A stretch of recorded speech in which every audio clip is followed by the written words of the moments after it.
Most men reach 30 and realize they've been building someone else's life, not their own. The habits they have are the ones they picked up by accident, from their environment, from default choices, not from intention. The men who enter their 30s with real momentum have something different. They built specific habits in their 20s that compounded quietly in the background. Today, we're going through 20 of them, and I want you to be honest with yourself about how many you've actually built. Because here's the thing about your 20s that nobody warns you about. This decade feels long while you're in it, but it moves fast. And the person you become by the time you're 30 is almost entirely shaped by what you repeatedly do right now. Not your talent, not your luck, not your circumstances, your habits. So let's get into it. Most people start their day reacting.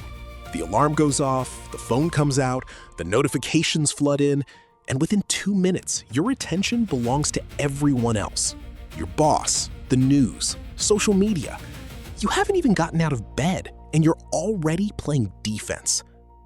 The men who have strong mornings don't necessarily wake up at 4 a.m., but they do own the first hour. No phone, no input from the outside world. Just them, their mind, and whatever puts them in a strong state, whether that's exercise, silence, journaling, or reading. That first hour trains your brain to operate from intention rather than reaction. Do it long enough, and it stops feeling like discipline. It just becomes who you are.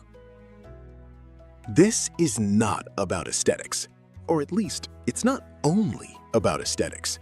Exercise changes your brain chemistry. It improves focus, reduces anxiety, strengthens your discipline, and raises your baseline level of confidence in a way nothing else really matches. Men who train consistently show up differently. In conversations, in stressful situations, in how they carry themselves. And it's not arrogance. It's the quiet confidence of someone who knows they do hard things, even when they don't feel like it. You don't need a perfect program. You need consistency. 3 to 5 times a week, something that challenges you. That's it. Start there and build the habit before you worry about optimizing anything. The average person consumes content designed to keep them entertained, not educated. Quick clips, trending topics, surface-level takes. And their thinking reflects that.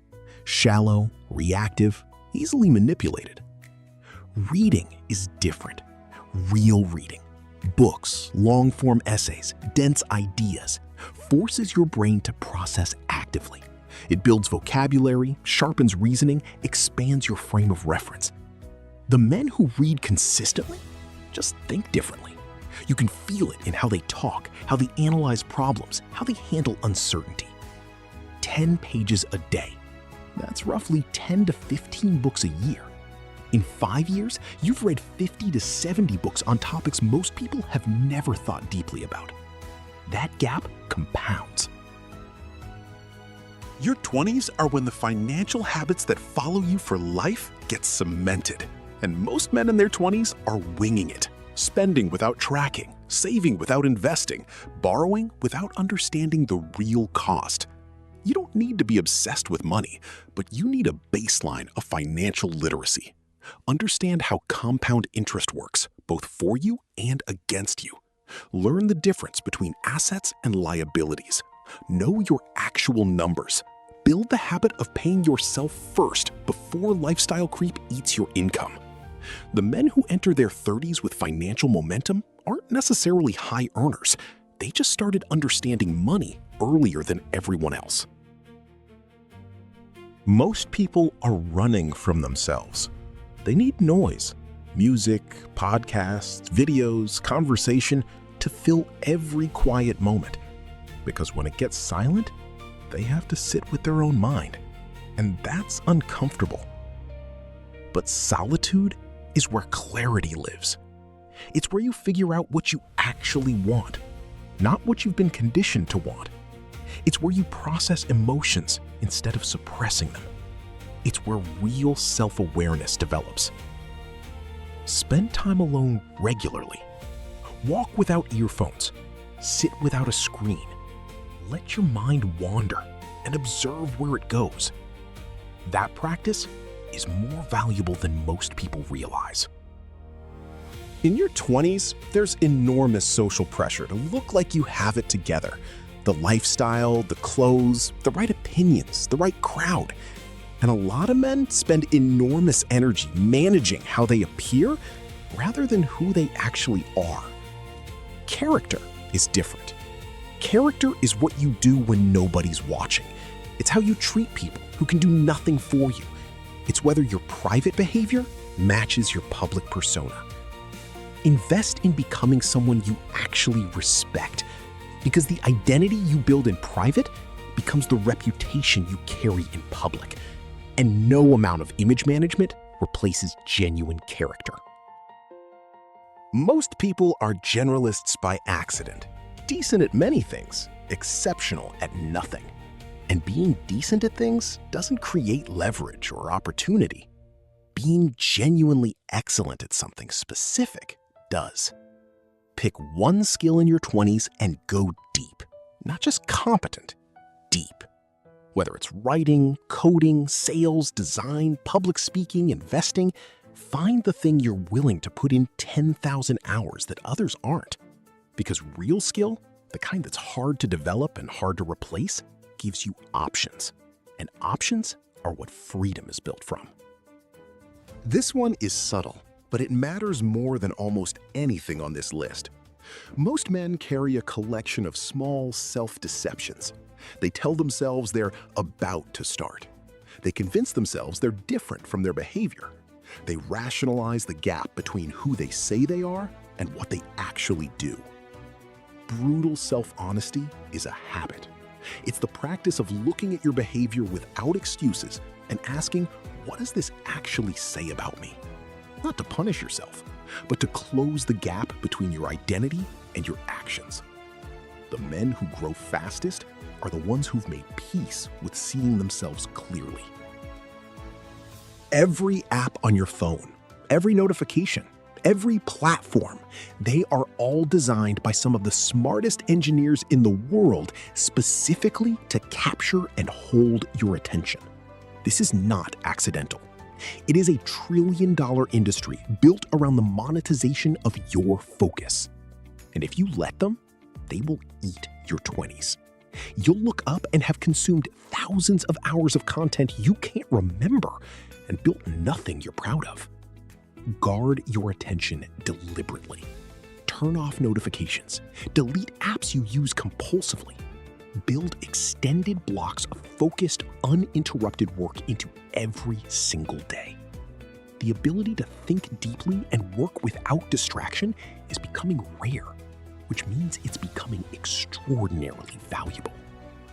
Every time you feel bored, anxious, frustrated, or restless, and immediately reach for your phone, your food, your drink, your distraction, you're training your brain that discomfort is something to avoid.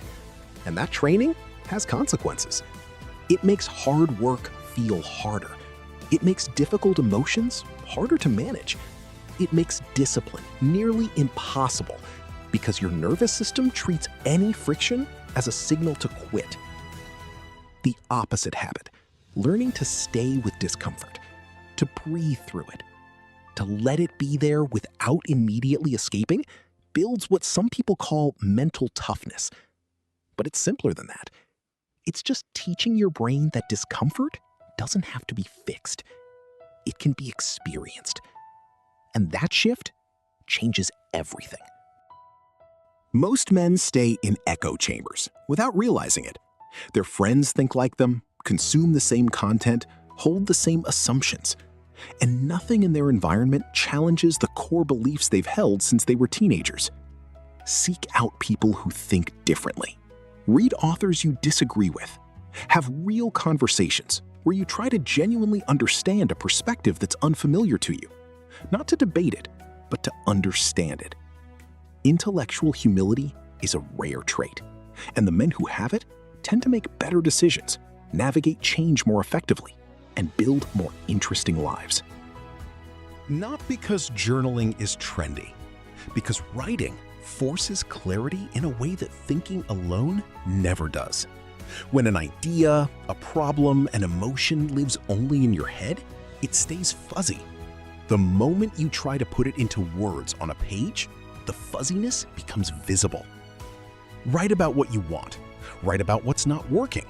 Write about decisions you're facing. Write about the kind of man you're trying to become. You don't need to do it every day, but do it enough that your thoughts don't just swirl, they land somewhere you can actually examine them. Networking feels transactional because most people only do it when they want something. They reach out when they need a job, an introduction, a favor, and people can feel that. It's uncomfortable for everyone. The real habit is investing in relationships consistently, without agenda, before you need anything from them.